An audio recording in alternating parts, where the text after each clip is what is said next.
Bafandi baike ba territoire ya Kwamutu etuka mai Ndombe na ekolo Congo démocratique bakitaki lobi balabala pona kosenga bokengi obisika biye liboso ya bobandi ya mosala ya bokomisi kombo na mapona mazali koya na ekolo RDC.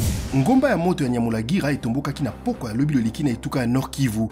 Baimboka mingi ya territoire ya Nyiragongo na Engumba Goma bazwaki bobangi kasi observatoire volcanique ya Goma esengi na bana mboka na kozala na kimia mpe ekenge. Mbala ya suka ngomba ya Nyamulagira etombokaka ezalaka na mobu 2011.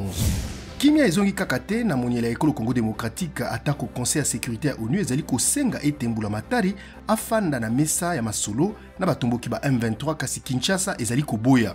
Lobi loleki bakonzi ba ekolo Angola basakolaki ete basoda ba Angola bazali koya na RDC ezali pona kobunda te. Bagba tope pont eye esangisaka etuka Ituri na eya Nord Kivu na nzela ya Beni Mambasa ekwei.